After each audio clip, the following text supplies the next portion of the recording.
Welcome everyone to the Breadcrumbs Project. It is great to have you here, and it is a beautiful day today in Spain. As a matter of fact, let's do the big old camera. Well, I can't do the camera switch from here. Wish I could show you. But I'll tell you what I'll do. I will pan the camera around. I can do that. There's the monitor that I look at things with, and there's my telescope. The moon was really interesting, and last night I saw my second UFO, and that's a total of 2 UFOs in one lifetime, and they just happened within a month of each other. Yeah, how about that? Things are happening. Things are very much happening. But it's a beautiful day here in Spain. That's the Atlantic Ocean. And there is a sacred hill, because right on the other side of the hill facing the ocean is a stone circle. It's very, very ancient, and there is all kind of farmland. Thank you, Realms. Yeah, it is absolutely beautiful here. And if you see those stone walls, that is dry stone. That is dry stack stone. So it is prehistoric, and it is goes well into the medieval times. And we didn't get big use of mortar here in this area. Oh no. But mortar wasn't really used greatly around here until the 1200s, and even then it was slight. It wasn't until the 1600s here in Spain that the building with stone and using mortar was really kicking into high gear. But if you had a stone-built house, that was a sign of poverty. So everybody tried to build with wood as much as possible. And so much was lost in the wooden houses. But all that being said, this area is covered by dry stack stone, except for where the stone circle is, the path leading up to it, and the area around it, which is obviously sanctuary area. So it's quite impressive. All right, let's pan back around. Again, my telescope, which is really, really cool. And I'll spare you all the ugliness of having to move the camera back around and give it adjustment. Something I've been working on over the last couple of days, because I have been Jewish in faith for the last 15 years. And I had the full intention of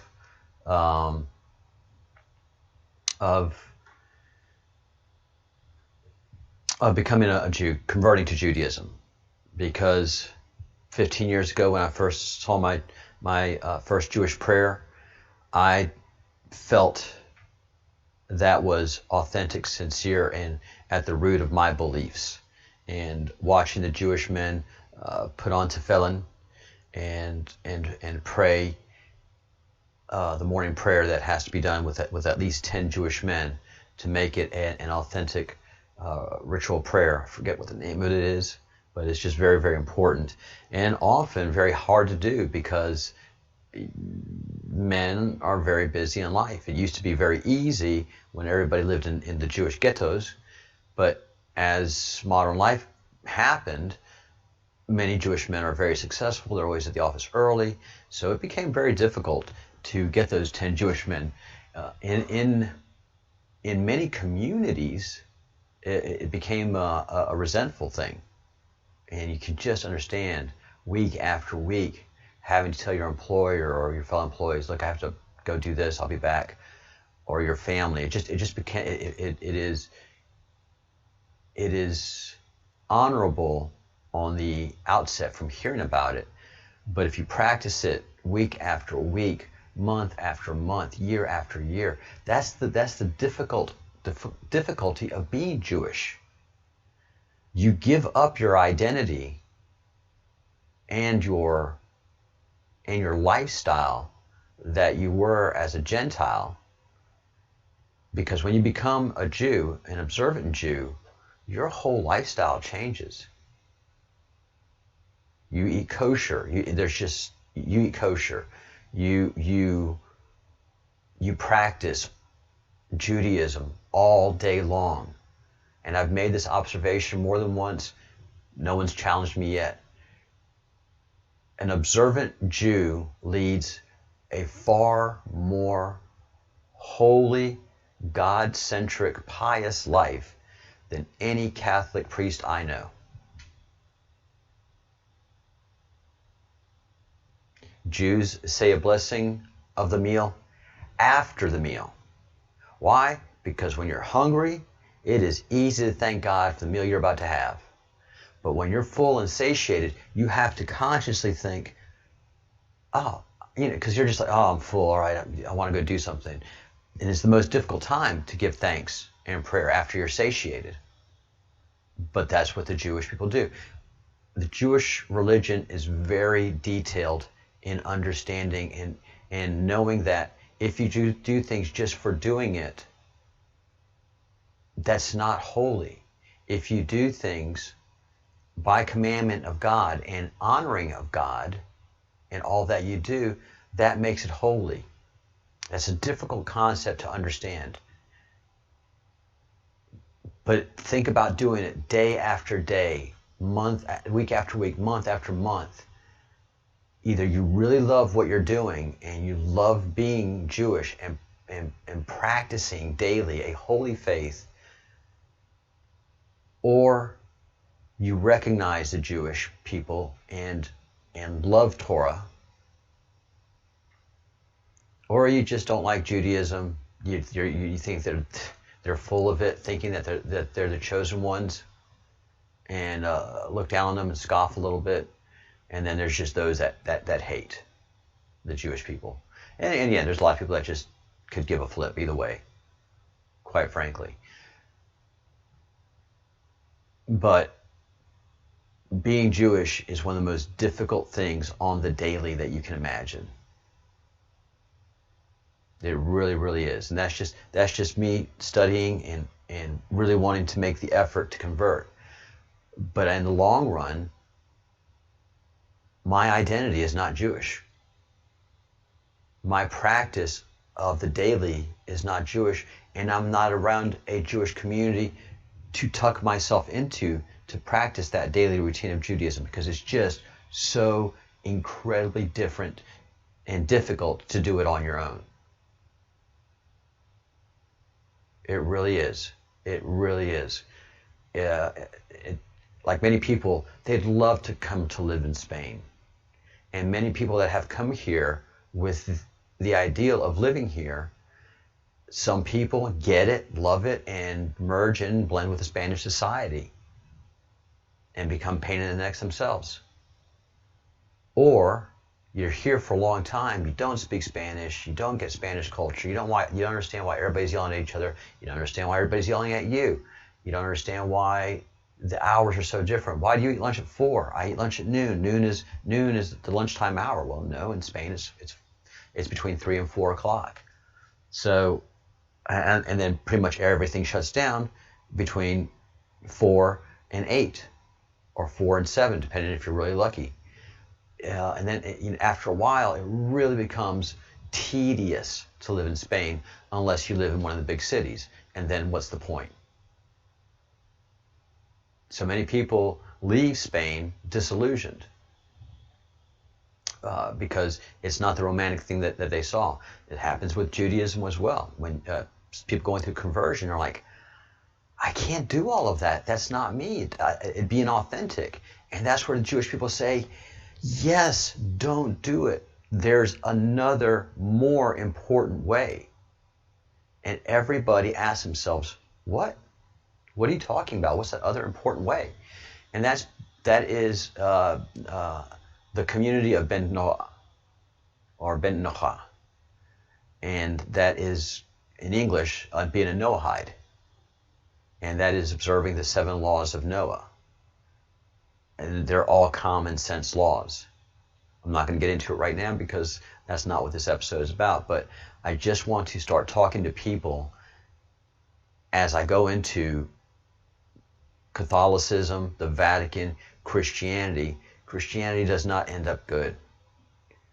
And functionally, after deep study, Christianity is not a good thing.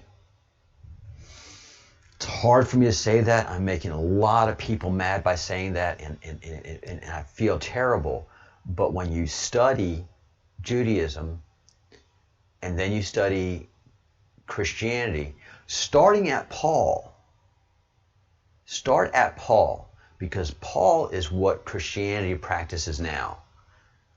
Before Paul, Christianity was a Jewish movement, strictly Jewish. It was in Judah,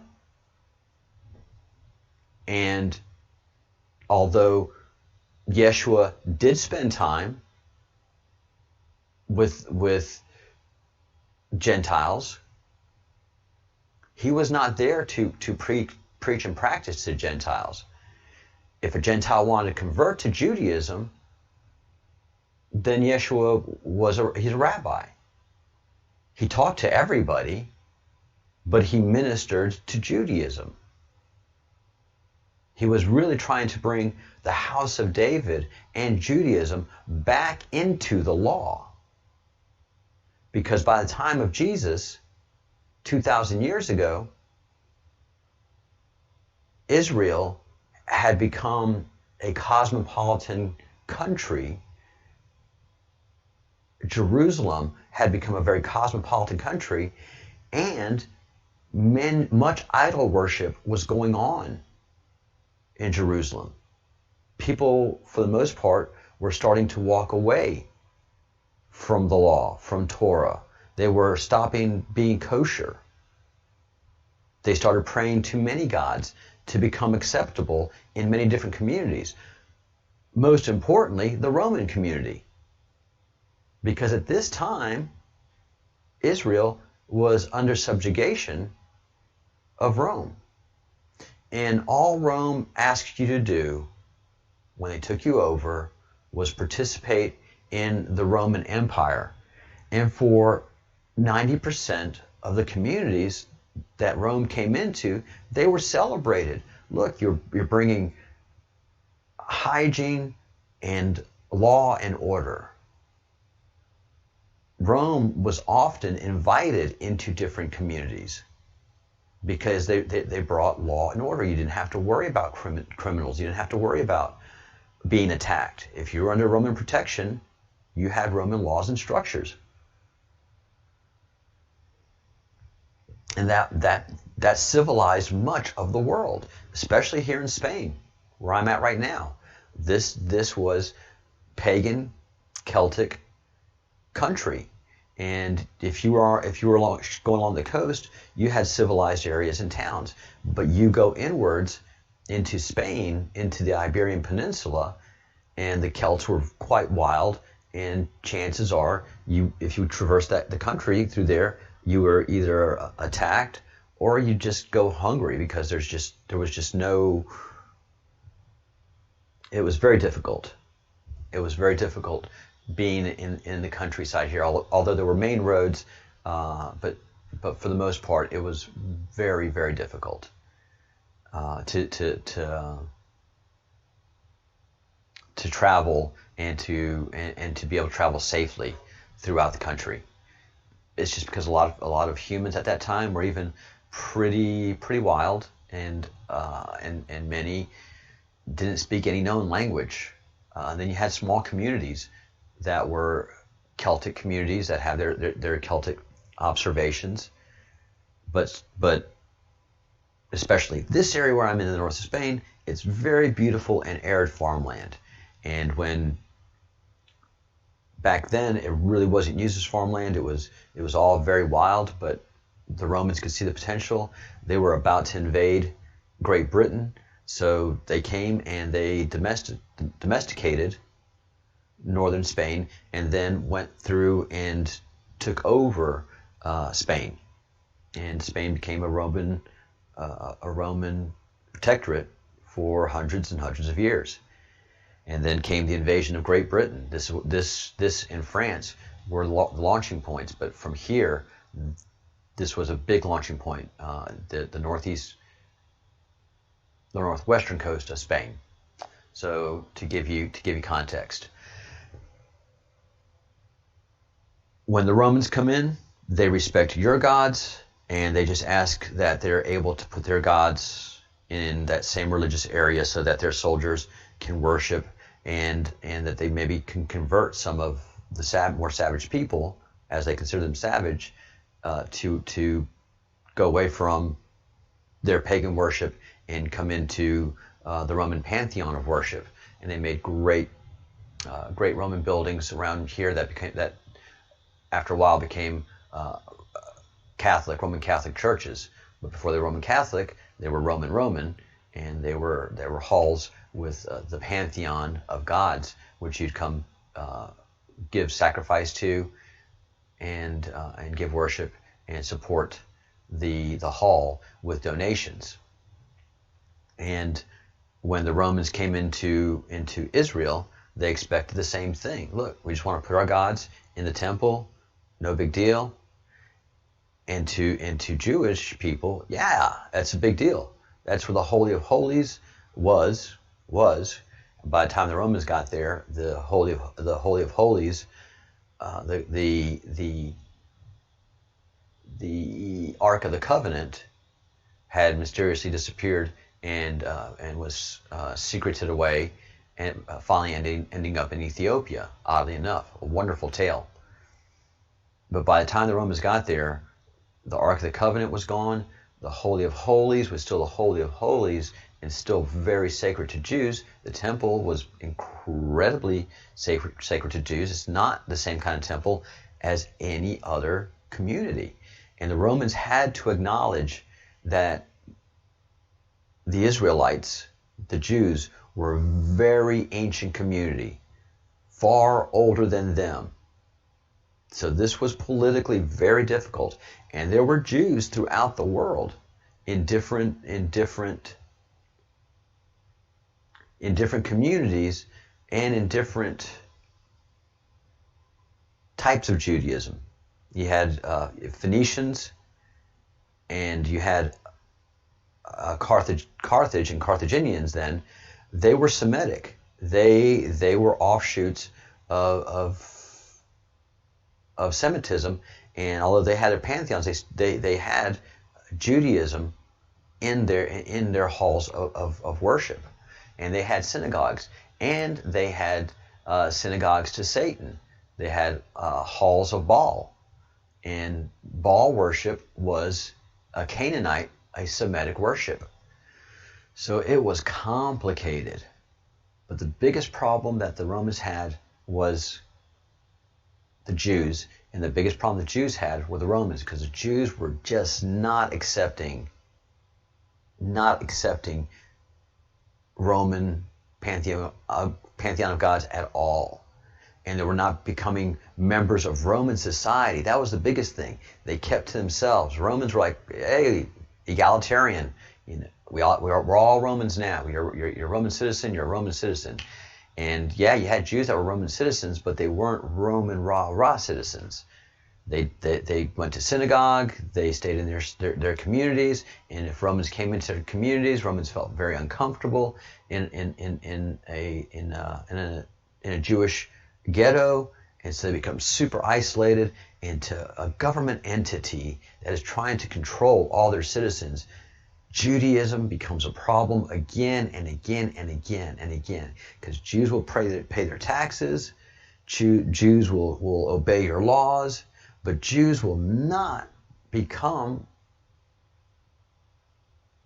just another part of your community. They have their own entire, and this is not the new Jews, the Jews that came to America that tried to ingrain themselves into society and get out of the Jewish ghetto mentality, because that's being American, man. It was good for Judaism and it's bad for Judaism. America is a double-edged sword. There are more Jews in America than there are in Israel. There's no doubt about that.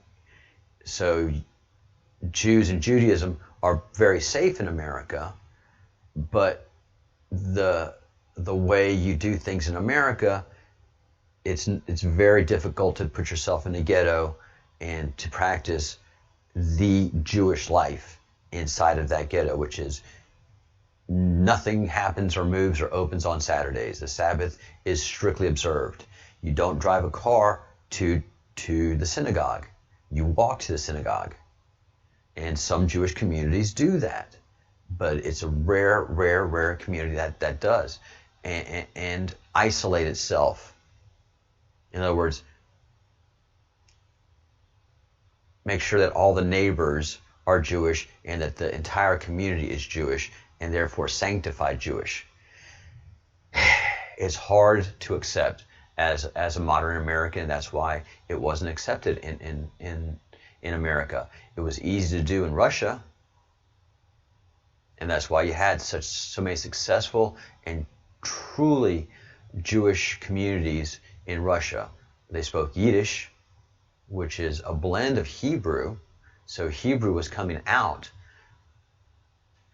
until Israel was able to reestablish itself and the Hebrew language was revived. But until then, I mean, when the Romans finally did away with Israel the last time, they did. They did. It wasn't until Israel was able to reconstitute itself that they've been able to reform some semblance of a Jewish identity, and it's difficult for the world to accept. Again, I'm making a very complicated point very long. For those people that do not want to or feel the call to participate in that community, because if you did, you would become a stress to that community. I know I would. I can't be Jewish. But is there a place for me? Yes. In Judaism, although in modern Judaism it is not understood or appreciated, the Noahide is a very important person in the Jewish community. And that is, look, I do not feel the call to be a Jew, but I respect the Jewish practice. I love Torah. I love God. I love Hashem. And I respect the community. And I want to be able to participate within the community. But I understand and respect the weight that it is to be a practicing, observant Jew. And I want to support it, and I do not want to lessen it by coming into it and becoming a problem. And that is a very simple way of describing something that is very complicated. So I encourage everybody to look at Noahide. Noahide. Noah, who we're all descendants from, and IDE. And it's in Hebrew, it's Ben Noah, the community of Ben Noah.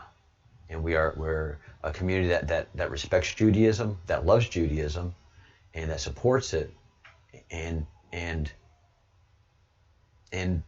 practices as much as they are able to, but do not become part of the tribe, of the family, because it is a very difficult family to be part of. Ask a Jew. It's wonderful, but it's tough. So look into Noahides and grow in that understanding as we take our deep dive into Christianity, which is going to be painful for many. But right now, we are talking about the crumbs 124 and 125. Let me pull this up. All right. So these are two very interesting drops. So let me bring up the screen.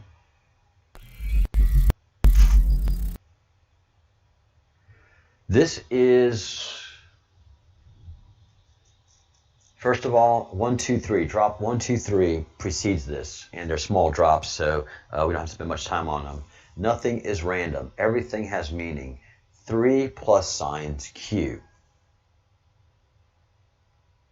So why do something important, and then something totally random, and then Q? And I think that's totally random, which is 3 plus signs. What in the heck? You're telling me everything is has meaning, nothing is random, and then you put 3 pluses, and you go, oy vey. And then you go to oy vey. Isn't that a great Jewish term? Isn't that a great Yiddish term? Elite family SIGs. Elite families SIGs.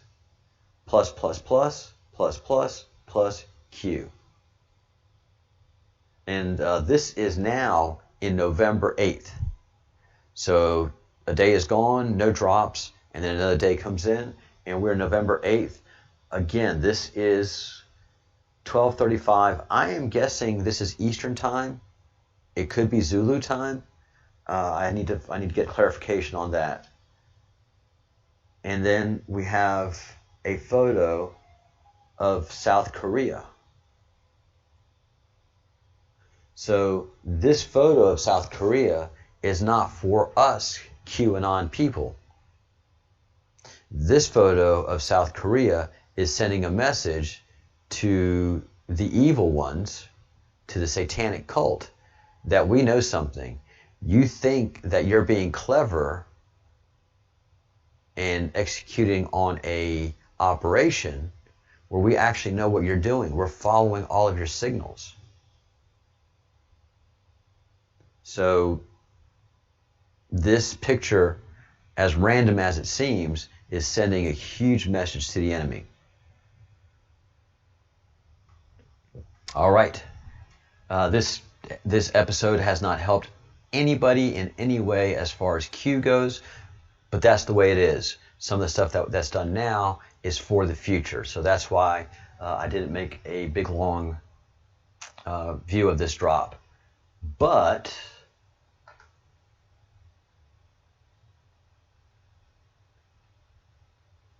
the next 3 drops, which we study this afternoon, are going to be very, very interesting.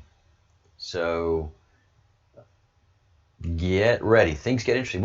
We're back in 2017.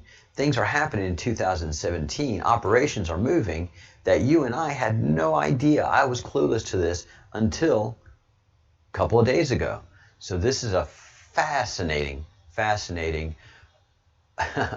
historical deep dive, an archaeological, a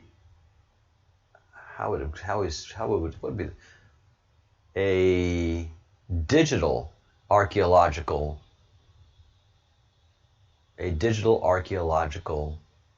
dig. A digital archaeological dig. Morning, the Bruce. That's what we're doing here. We are doing a live reaction, a digital archaeological dig, and a deep dive into the Q and the Q drops. So thanks for joining us. The Bruce, you didn't miss much. I'm going to be talking a lot about Noahide and Ben Noah, because there's going to be a lot of Christians becoming upset over time about what Christianity actually was and what the Catholic Church is, and there's just going to be a lot of hate and discontent over time. So this is where we need to introduce people to Noahide, which is where the non-Jew should be. The Western practicing non-Jew should be, because as Christians, we are actually thinking and feeling that we're participating in the covenant. That's why we observe the 10 Commandments. What we don't understand is that what the Catholic Church and Christianity keep saying is that there's a new covenant, and it was brought by this guy, Jesus Christ. Well, in Judaism, there's no new opportunity for a new covenant. And the new covenant wasn't offered until well after Jesus' death and brought forth by Paul. Because understand Jesus said, quoting Jesus, I did not come to overthrow the law. I came to fulfill the law.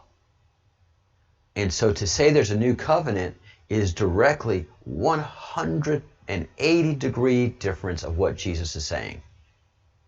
So any Christian that spouts new covenant is spouting Paulism, is spouting Baalism, and is spouting Satanism. I'm sorry to say it, but that is the truth. That is the fundamental truth. Because if you're following Jesus, you're following the fulfillment of the law. What is the law? The law is Torah. The people of the book. What book? Torah. Everything Jewish, and that if you believe in God as the Judeo-Christian God is presented, then you're doing Torah. But you've been duped into getting all excited about a new covenant, because everything that Paul writes, and basically the New Testament, puts Judaism in a bad light. Jews are put as horrible people, when frankly the worst people against the Jews and the Sanhedrin in general was not Jesus, it was the Romans. And if you see the Romans portrayed in the New Testament, they're like, pretty good folk. Pontius Pilate, he had a moral dilemma, Pontius Pilate is put in good light. Historically speaking, we see that Pontius Pilate is a horrendous human being. So the New Testament is not historically accurate. It doesn't represent Judaism for the time. It doesn't represent how Jews were functioning. And it really doesn't represent the ministry of Jesus. So if you're following Jesus, you're following the fulfillment of the law, you should be looking closely at being a Noahide, participating in the community of Ben Noah. That is a great place for a Christian to move to once you've become awakened to what Christianity is. I know I'm making a lot of people upset, especially those of you who are viewing this afterwards in a historical context, because it's a live taping. So if you have any questions, please send me an email at info@thebreadcrumbsproject@gmail.com, and please like and subscribe to the video, and subscribe to the channel, like the video, subscribe to the channel, and join the membership of the Breadcrumbs Project. We would love to have you as an official member and bring you into the fold. So much of our history is lied about and not accurate. Big game of Chinese whispers. You are right. I can't get over the fact we've learned a load of crap. Yes, we've been taught a load of crap, so we've learned a load of crap. And we took tests to make sure that we knew that load of crap. And we couldn't advance unless we fully accepted and gave an accurate performance as to how we understood the load of crap. That's exactly it. All right. In 20 minutes, we are going to take our deep dive into the Q web. That's the colorful map, and I will see you in 20 minutes. We're going into the Vatican. We're going deep into the dark history of Christianity and Catholicism, and not the ones that we know of dark. This is all the stuff that's been hidden from us. So it's going to be a long and miserable process, but it must be done. It's part of the Great Awakening. You got to wake up to the truth. We've been asleep long enough by the lies. All right, I will be back in 20 minutes or so. So we will see you then, and all of those who are watching this on a recorded video, just go to the next video or check out the playlist to see if you want to just stay with the Q drops. All right, thanks y'all.